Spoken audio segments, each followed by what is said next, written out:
Hey everybody, Will with Prodoscore. I'm the VP of Channels and Partnerships. If anybody saw my bio before the call, I tend to have a natural affinity for gravitating towards newer technologies, emerging products, and Prodoscore is a productivity intelligence solution where we can give visibility into the day-to-day activities as it pertains to the business for all employees, all departments, all users, as well as show, too much productivity burnout or areas of opportunity coaching. It's a simple to use platform. And what we're going to cover today is not so much as Prodoscore as a platform, but as it pertains to your customers, right? We have partners on the call, becoming their champion for the return to office discussions that are happening now. So we're going to have a discussion around kind of some thought leadership, what we're seeing out there, how people have had to adapt. We'll talk a little bit about how Prodoscore can address some of these challenges, and then we'll make it an open dialogue at the end. So if you have questions, feel free to put those in the chat, put those in the Q&A, and then at the end, we'll address your questions and kind of give you some feedback based on what you guys would like to know. So again, Will Descent with Prodoscore, happy to have everybody here. Let's kick this thing off. So let me go ahead and get this thing going here. Okay. So the before times, probably a familiar picture here. Collaborating in one of the conference rooms that you may have had to fight someone over for, competing time slots, all that good stuff. Back in the day, we used to grab lunch together. We would talk about our interests with coworkers. We would see them, high-five them in the hall, see them at the water cooler, so on and so forth. That was the good old days, right? The before times.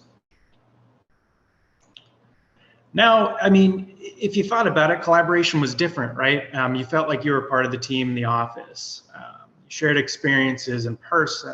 You built rapport and relationships face to face. A lot of folks found this fun, found it engaging, right? That was kind of the old normal, right? You even saw edgy, cool offices, open concepts, sitting shoulder to shoulder with folks. Maybe it's outlooking the city. Maybe it's just like this, right? You can see everything that's going on outside. You've got the windows. I'm in Tampa, Florida, and I worked at an organization that had very much the same thing. View of the ocean, right? Bridge, beautiful, absolutely great. Open concept, the works. You had coffee machines, you had LaCroix in the fridge, you had snacks. Some organizations would have like arcades, mini arcades with a couple machines, and then they'd have pool tables, ping pong tables, all the stuff that looks really great at the surface, especially when you're bringing people in for interviews. But, even before companies moved away from that, in some cases, they moved away from the private offices to, shared offices, right? Think like the WeWorks of the world. For those that did have offices that were not in their headquartered locations, right? They would do things like this. They wanted people to have that face-to-face interaction. They felt it drove culture and employee engagement. But, with the before times also came like the soul-crushing commutes. Like I said, I'm in Tampa, getting from one end of the city to the other. Maybe, bird's eye view doesn't look bad, but then you've got extremely condensed traffic, right? And it would take me an hour to get across Tampa. And that's just one way. Then you have to worry about gas. You have to worry about the potential of an accident, which, by the way, that has happened to me, unfortunately, in Tampa, but not too surprising, right? It's a crazy city. But when you factor in gas, time, the risk of travel, I don't think most people miss that. I think a lot of people are like, hey, if I don't have to travel an hour one way, even 20 minutes, there's value in that. That's something that I actually appreciate a lot from the remote. But you would also think about it, like you not just getting to the office, but leaving the office, right? You'd want to go pick up your kids. You'd want to go to their basketball game, to their recital, their aftercare, their after-school care program. Maybe, you're into fitness and you have a class that you sign up for and you want to get there and you want to commit to it, but it's so hard when traffic and commute becomes an issue. So that's always been a consideration. Then one day everything changed. Instead of working shoulder to shoulder with everybody, now they're just a tiny box on your screen. And then there's a bunch of them, kind of like the Brady Bunch view. And you got to see different sides of folks, right? You got to see their kids in the background. You got to see what their work office space looked like. Me, for example, right? Like I'm in my dining room. I've got my couch with TV behind me. Some folks have a really cool setup. Some folks use their kitchen bar and like a bar stool, and that's kind of been their thing. You may see things in the background like bookcases that are stocked full of books, and you're wondering what those books are. You can see, different types of activities in the day that you normally wouldn't see if you were working shoulder to shoulder with them at the office. It's kind of changed too, because if you think about it, now we're doing the whole remote collaboration, but it's kind of been happening for a while. Organizations have kind of had, give or take, a year and a half of trialing that remote work, right? And at this point, there are still folks that have that butts and seats mentality, and then there are some that kind of still feel that way, but they're okay with some remote work.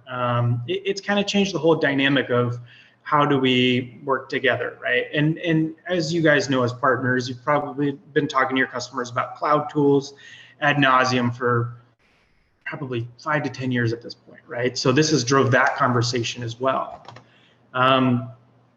This is a funny little image where it talks about, just kind of distractions in general. At the office, right? At the office, you got to get there. So you're sitting in traffic. There's lunchtime. There's getting coffee. There's your coffee breaks. There's the water cooler breaks where you wind up seeing someone you really like and you talk to them 15, 20 minutes, get caught up on life. And then there's that little sliver of work, right? So it's kind of tongue in cheek, right? You're working, but there's also distractions at the office. For a lot of folks, a lot of employees, they found at home, once they got used to the change and the different dynamics, they found themselves working more because they were able to get more done with less distractions. You will always have those outliers, like for the folks with kids on the call, right? They come in, they need something, right? But we've kind of made adjustments, right? There's different challenges, right? Working from home, it kind of, talking about working more, right? It kind of blurs the line of like, when is it my office and when is it my home? When does my day start? When does my day end? Some folks, they wake up, they roll out of bed, they get their coffee, they're on their computer, and boom, it's 6 o'clock. And now they're like, whoa, I got to get going. I got to go get my kids. I got to go take care of those other non-work activities, right? The whole work-life balance. Makes you kind of wonder, are we working more? Are we overworking? Are some folks taking advantage of the remote? It's kind of hard to tell, right? So, some of us are blessed to have dedicated workspace, right? And I talked about kind of having the kids kind of come in and say, hey, and we know seeing family is great. We love being close to our families, but some folks really want and need that privacy for their work to get done. So there's the reverse as well, right? We certainly have folks that do a lot more work, and then we certainly have folks that are still trying to adapt to that change, right? It was very and still is very disruptive.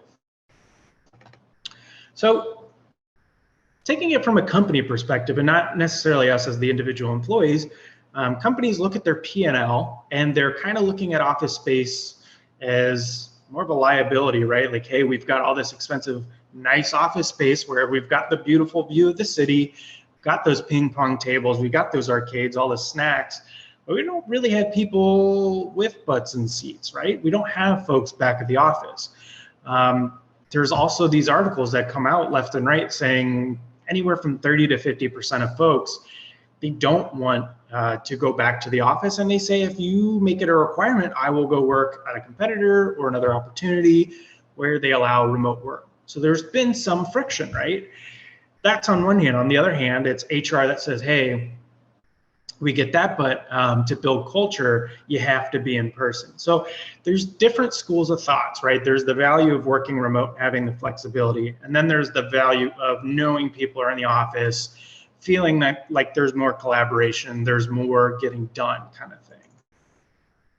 How do we all figure this out, right? It's kind of a conundrum, right? You've got one side that wants to push one way, one that wants to push the other, and it's this tug of war. Who do we call for all the answers, right? Is there someone, some guru out there I call and say, hey, what do I do? And he says, oh, it's easy, just do this. Who has the answers? That's kind of the challenge that we're seeing in the marketplace, right?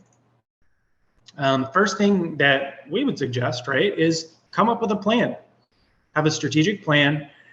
Don't rely on hope. As a lot of folks on the call, I'm sure you're probably thinking, you're probably nodding your head, yeah, hope is great, but it's not necessarily a plan.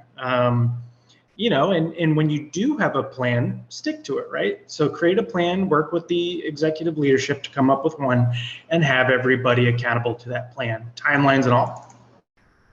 The second part is, as you're creating this plan and sticking to it, make sure you're soliciting feedback from the employees. You don't want surprises. You roll out this plan and there's a lot of pushback. Or you roll out the plan and it doesn't necessarily jive with the employees that you have.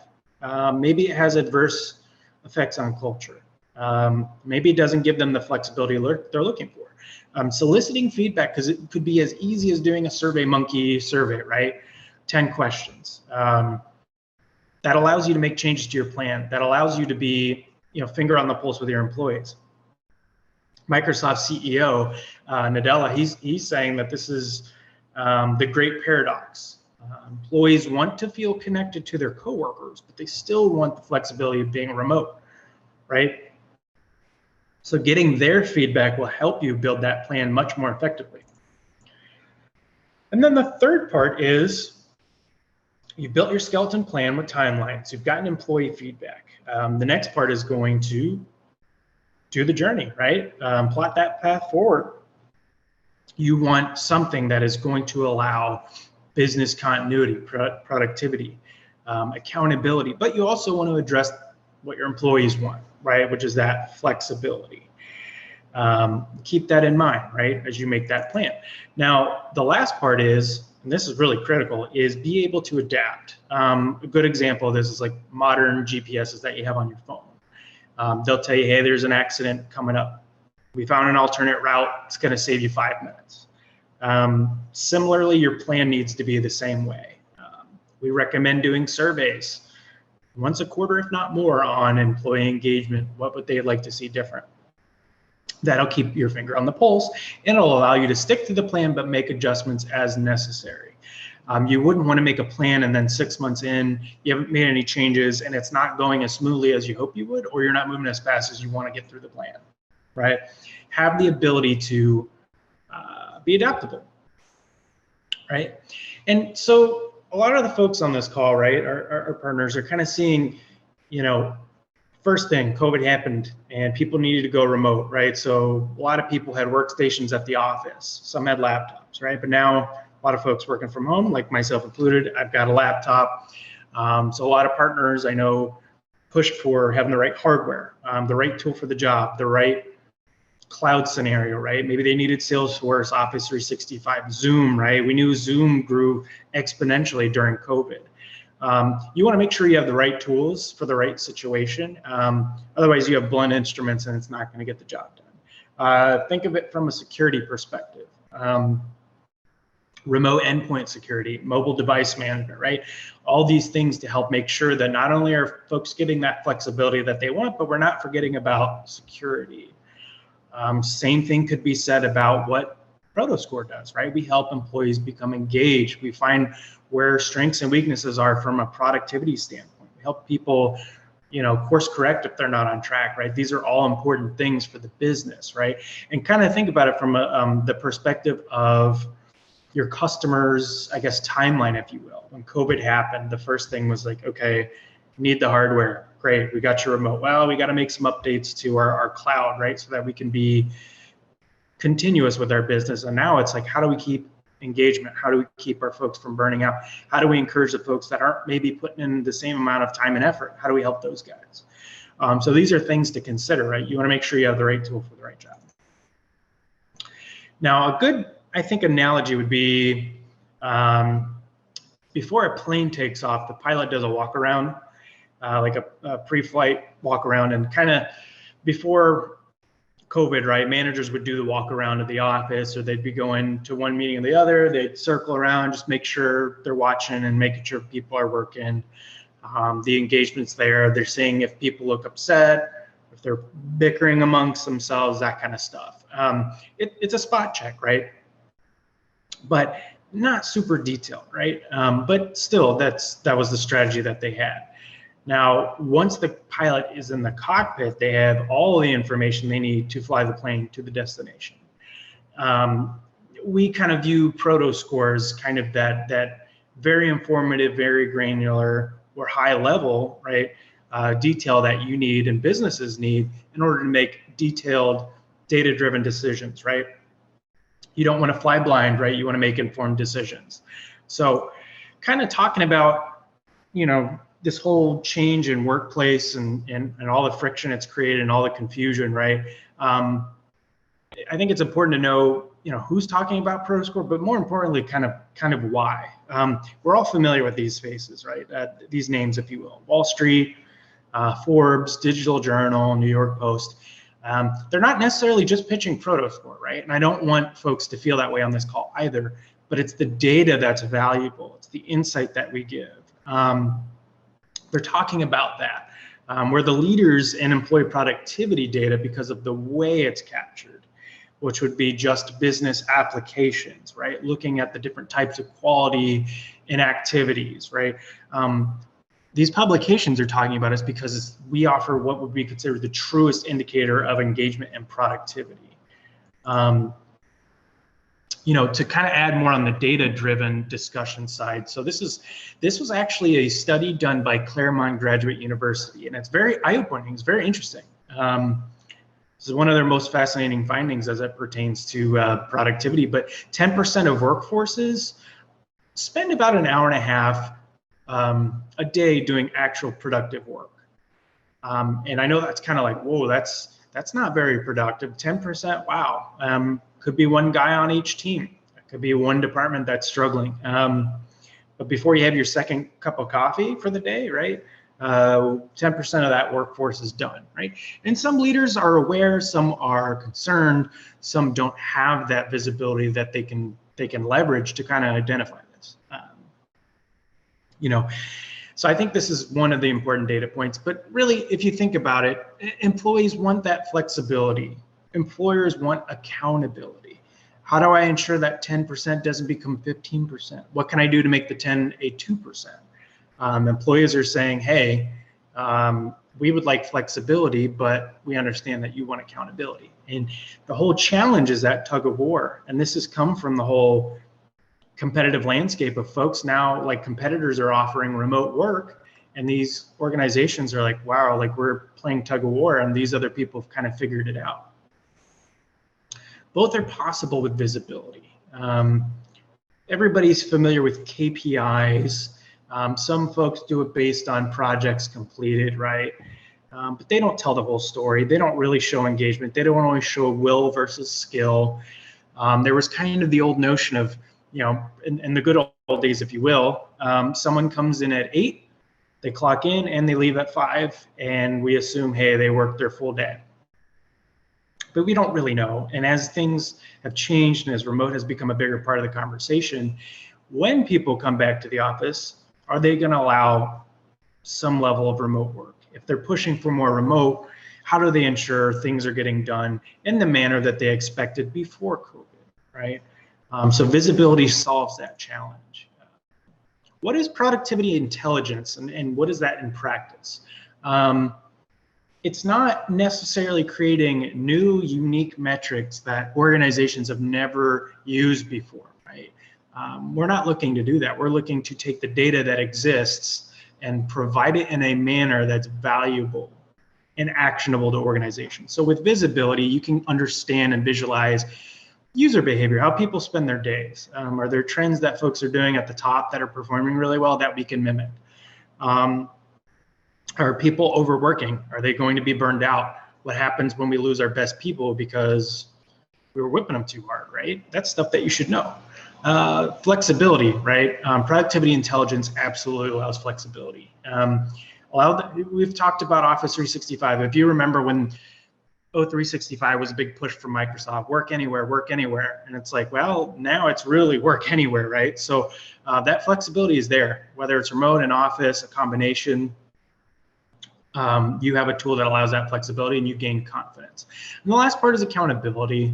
There's stories out there, you can see it. I mean, you've probably seen some articles of job hacking where folks are taking on 3 jobs, 4 jobs because they can, right? They manage their calendar very tight and they're making more than the executive staff just off of salary. And, we don't have the right tools to show that they're doing that kind of stuff without productivity intelligence. So accountability is very important to make sure it's fair and balanced for everyone in the organization, right? So think of Prodoscore kind of as a check engine light. When it goes on, do you ignore it? Hopefully the answer is no, I don't ignore it. And think of it from this perspective. Check engine light comes on. Is it your transmission or is it a gas cap, right? It could be as little as a gas cap. Could be something that's a leading indicator to something that could happen with your transmission. But the idea is you want to get in front of it, right? You don't want to wait till your engine blows, right? Same thing could be said with an underperforming team, right? And we've been there. Some teams aren't putting in the work and it kind of shows, right? How do we have better intelligence to have meaningful, data-driven conversations? We want to stay away from the I think, I feel, right? When your check engine light comes on and you don't see anything, right? You don't stop there. You'll go take it in or you'll get someone to hook it up to their machine to read the computer and it'll tell you, right? You want that data because then you can make an informed decision. Right, so think of Prodoscore as it pertains to engagement, burnout, improving where it needs to improve, the business needs to improve, right? That's your check engine light. Talking about the productivity intelligence of practice, well, you heard me mention visibility a lot, but it's really how do employees spend their days? Where are they best? Where are we weakest? How can we massage our strategy to become better, right? How do we make our plan better? Are they using the business tools, right? If you've helped your customers adopt the cloud and you hear like, hey, we're doing pretty well here, we're pretty weak here, we're not really sure how we're weak or what we could do better, Prodoscore helps with that, right? We'll show them which departments are using the tools the most, what kind of activities. Are they engaged with all those tools? Do they plan on renewing those tools at the end of their 1-year, 2-year, 3-year contract? It's an expensive part of their business, right? They want to make sure people are using it. You heard me talk about when people start in their day. There's a lot of folks that, myself included, like my thing is as long as the work gets done in a timely manner and things are going the right direction, I'm happy. When do people start their day and end it, right? If you come in at 9:30 and you're done at 4:30 and you're kicking butt, that's great. If someone's not kicking butt and they come in at noon and they leave at 3, right? They've had 3 hours of productive work. That tells me a story, right? What about the folks that are working really hard? Their productivity is super high for 6 months. They haven't taken a day off, right? They haven't been rewarded. They may become disgruntled. They may become disengaged. They may start looking if they feel like there's no opportunity for them to advance, to get recognition. Becomes that whole hope thing, right? I hope things get better, but I'm really burned out and I'm not getting help, right? So it's good to know your high productivity folks are engaged and you know when to reward them. So that's another thing that you can see. Now, example here on the bottom, you'll see high productivity timeline within the Prodoscore, SaaS application, right? That's a good timeline of someone really engaged. Low productivity, right? This is measuring the different tools, whether it be their CRM, their phones, their Office 365, their G Suite, and a host of other cloud applications, right? If they're not in the applications at all, we know that they're not engaged. Customers will know, right? And that gives them the data that they need to make those decisions. I kind of want to take a step back. I don't want to pitch too much on Prodoscore, but kind of what Prodoscore is doing is tying into business applications, right? We're not looking at their Facebook, we're not looking at their YouTube, right? Again, the mentality is we want people to be productive. At the end of the day, if they're getting their job done, that's great. If not, we'd like to know about it. We'd like data to know how to make these decisions, right? So I wanted to preface that. So when I move into this next screen, this is a screenshot of the application. So you can see someone has a score here at the top right, Prodoscore of 65. And you might be thinking, what does a 65 mean? The next slide will address kind of what the scores mean, but it's a 0 to 100, right? The higher, the better. We're looking at the quantity of activities and their different business applications, right? So in this example, they're using Google Meet, G Suite, Ring Central, Salesforce, Monday.com, LinkedIn, right? We're aggregating all the different types of activities. And then we're also measuring quality, right? Like, so if someone was on a 29-minute Google Meet call versus one email, there's weighted scoring that shows, hey, these guys were doing quality-based activities versus just sending a bunch of internal chats, right? That will adjust with their score. Here you can see kind of in the midsection, you'll see that timeline. It's a really good day. That person was very productive. If you look below that timeline to the right a little bit, you'll see where it says gap time of 1 hour and 2 minutes. That is showing the time that they spent in none of the business applications. So for example, user behavior. If I see someone, let's say they have a 38 1 week, then the next week 32, the week after that 25. You want to look at trends. Looking at the individual day helps, especially when you drill into the data, but trends is where most of our customers really get that value. Now they can drill in and see, wow, Will has 4 hours of gap time, 5 hours of gap time. We're not going to tell you, hey, they're all playing Call of Duty, they're throwing their football around, they're talking to their grandma on Facebook, right? Because that does become invasive for some organizations, which is why people like what we do with gap time. Gap time tells you they were not productive because they were not in any of the business applications at all. Obviously, there can be exceptions made, and you can even allow exceptions in the platform, but I kind of wanted to explain what that looks like. The last part below that is the different apps in different parts of the day that they were using. This helps build that story of best practices. What kind of activities were they doing? Do we know that accounting does best between the hours of 12 to 4? Is there a way that we can help them from 10 to noon as well, right? What would that do for my business? What would that do for my bottom line? Would that allow them to send invoices on time or quicker and create a better customer experience, right? It tells the full story. Now, Prodoscore, productivity-based score, Prodoscore, it makes it easy. We're looking at hundreds of data points across days, weeks, months, years, for a user, for a manager, for a team, for an organization, right? What does the score tell us? Well, it tells you everything you want to know in a simple to understand score that you can then drill into. There are tools out there that are reporting tools. There are tools out there that are, what I would consider to be super invasive, looks at everything, right? Customers like the approach of not being invasive, being an easy to understand score, and now I'm going to kind of share kind of how people are using that score. Generally speaking, what we find with our customers is 40 and below is being that potential to leave, right? They're disengaged. They're not meeting their goals and they're not meeting their objectives. Maybe there is product adoption issues, or quite simply, they're just not putting in the time. That 40 to 75 is that sweet spot, and 40 to 50 is kind of could go either way, right? If I wanted to dice this up again and make a fourth section, I would do 40 to 50. Generally speaking, a lot of organizations will deploy Prodoscore. And what they'll find is, hey, I can easily identify my folks that are doing really well. I can identify folks that are in the middle that could use a little improvement. For example, if I can take half of my company from a 50 to a 65 and everybody is 45 minutes more productive a day, that is huge. Whether it be from the bottom line, whether it means now I don't have to hire a bunch more people because we're working smarter, right? And then it also lets me know, hey, the folks that really aren't cutting it, this gives data to the managers to manage around that and find ways that their best people are hitting and reaching their goals and mimic that with the folks that are struggling. Now, again, productivity intelligence helps keeps things fair and balanced. So on the other side, I love seeing people that are 75 to 85 to 90, right? But a good story I'll share with you folks is when I started Prodoscore, I was familiar with the scoring, right? It's pretty easy to use. And I noticed one of my employees was above a 75 from January to mid-July, right? So 7.5 months. I had not met with them yet. I had just started. I was poking around the tool, looking at reports. And when I set up my one-on-one with them the next day, I was asking, hey, what do you like? where do you feel like there could be improvements? What's your career aspirations? How's your energy level? How's your engagement?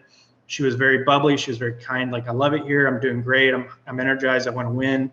And, I also asked them, like, hey, you say you're energized. That's great. When have you had any kind of time off? And she's like, well, I haven't since I started in January. And I go, okay, be honest with me. Are you feeling a little burned out? And it kind of clicked. She was like, oh, you know what, Will, I'm very crispy. That is the value of having a score. I didn't have to drill through hundreds of reports just to know if my employee was potentially burned out or not. But that was my check engine light. I got in front of it. I talked to her. It was a much easier conversation for me. You guys know how it works, right? When you're the new boss and you're talking to folks, they may not want to tell you everything that's negative or things that are upsetting them. Having the data kept it a positive conversation, and I could tell the full story without guessing. I didn't have to trust a gut instinct. I kind of had a strong idea going into it. Now, the last thing I'm going to talk about here is kind of just advantages of having the tool. 15-minute installation, that's a huge one, right? The value is quick. It's a very easy to use product. I encourage anyone who's interested in partnering, we'll show you a demo, partner program. Highest level of cloud security. We've got our SOC 2. We are Privacy Shield, amongst other things, encryption in the data, right? And then I would say a lot of the times the customers are excited for the 90-day pullback. A lot of the tools that we integrate into, and we've got about 50 different integrations and growing, we're able to look a 90-day look back. So it's not a tool that you buy and then 6 months you go, wow, look at all this data. A lot of the times out of the gate, customers are thrilled with what they can see. And then the no impact end user. This is important. This is not something that pings them or asks them, hey, how many calls or anything like that. No, this is like that Omni reporting tool to where they do their job and they get credit for it in the tool, and it reports up to the user level, the manager level, or the executive level, however a customer wants to roll this out. And that's kind of it. I wanted to talk to everybody about kind of what we've seen in the landscape, what the challenges have been. Hopefully you can help your organizations that you serve as their trusted advisor with building a plan, right? Encouraging them to get, employee feedback, help them become adaptable. I think a lot of the folks on this call probably have helped them in some capacity, but helping them build a strategic plan. There's technology and tools behind it, right? On the productivity intelligence side, we certainly welcome all partners to take a look at Prodoscore. I'm certain a lot of folks on this call have helped with security, have helped with business continuity, backup, hardware, right? You want to be the champion of that conversation. The biggest conversation we see is, now that we have kind of settled into the new norm, what's next? And we feel like we address a lot of that. So we're certainly happy for everyone that joined the call. I want to be able to address any questions that folks have. It says open dialogue. I think we're not allowed to have folks speak, but certainly use chat. So it should say open dialogue asterisk. I think Nadine, our head of marketing, is on the call. Can you, by chance, read off any of these questions?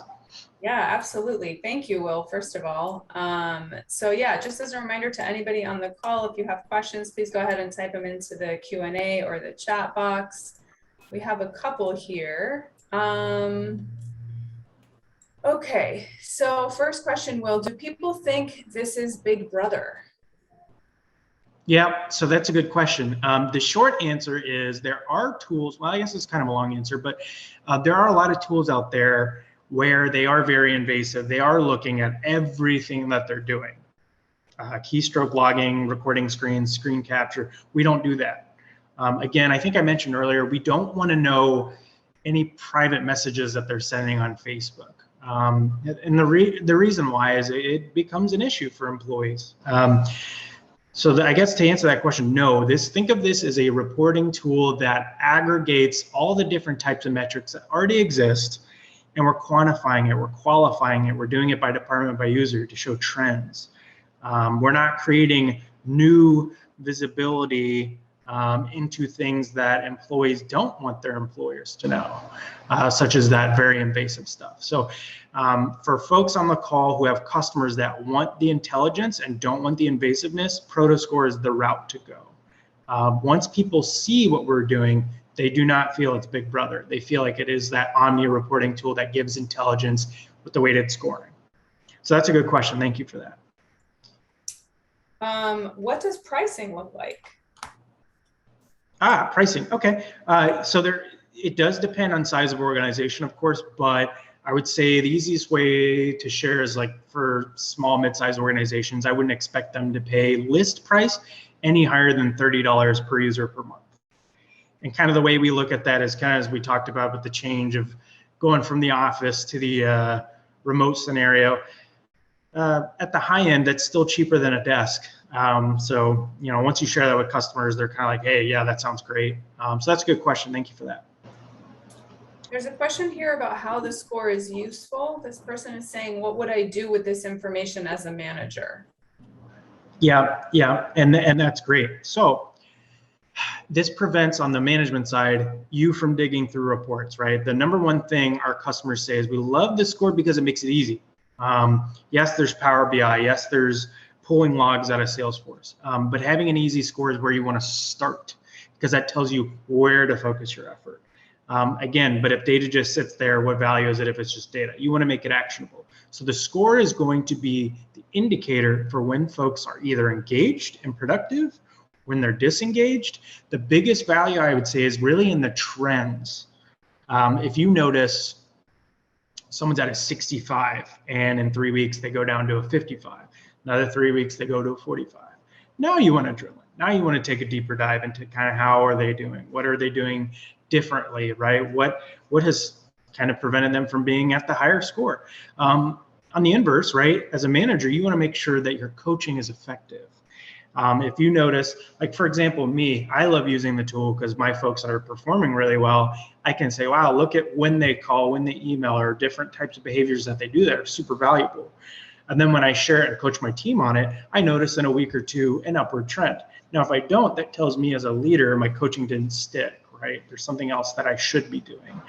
And this is universal to, just like the platform is universal, it's not just a sales tool, it's not just a marketing tool, right? It's role-based, right, for the entire organization. If you're coaching based off this data, and let's say I'm picking on accounting today for whatever reason, but if I notice, hey, we're doing certain things really well at this time of day, let's mimic it earlier in the day, and I notice no change, that gives me that accountability or that action item to say, hey, remember we talked about this, now I can hold them accountable because I have now discovered something that will improve my part of the business. Is my responsibility to take that data and run with it, whether it be coaching or staying on top of it. So there's a many other ways that you can use this at a leadership level. If you feel like you're missing metrics today, your customers are missing metrics today, or want more data-driven discussions, Prodoscore is the answer for that. So that's a really good question. Okay, well, let's take one more.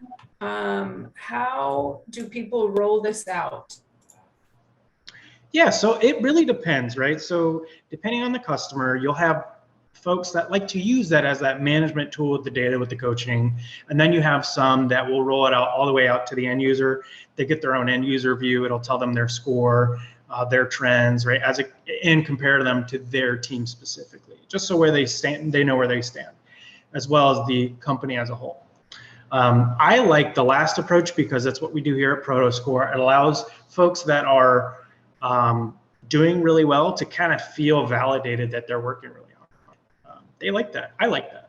And then the folks that have a couple of bad days in a row, I feel like if they're a good employee, they'll catch on and course correct, and it helps. And it keeps things, again, fair and balanced, keeps things transparent. When I go into my one-on-one, right, as an employee, and my manager is saying, hey, we've noticed you've been doing better, we've noticed you've been doing worse. Like, it's no surprise to me, right? It's all even, it's all fair, it's all transparent. Makes for more meaningful conversations. But at the same time, some folks don't use Prodoscore as the end all be all, and you certainly don't have to. They use it as a talking point in evaluations. Maybe they use it as a management tool, right, where they roll it out to the executive staff and then the mid-level managers so that they have an eye on sharing best practices amongst themselves. Maybe, let's say I'm managing a team that does a third of the US for sales, customer support, customer success, you name it. And I noticed the other guy is doing really well. He says, yeah, in Prodoscore, I found we were doing these 5 things. Maybe check to see if you're doing it. I go check, takes me 5 minutes just to look at some of my folks.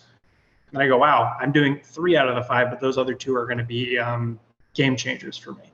So it really depends on how they want to use the tool. But either way works. Depends on the organization. Awesome. Any other questions? That's all we have. All right. Well, I appreciate everybody for joining. Again, if you are interested in partnering with us, you want to take a deeper look into Prodoscore, feel free to shoot me an email, will.des@prodoscore.com. Be more than happy to speak with you, and I appreciate everybody's time. Thank you.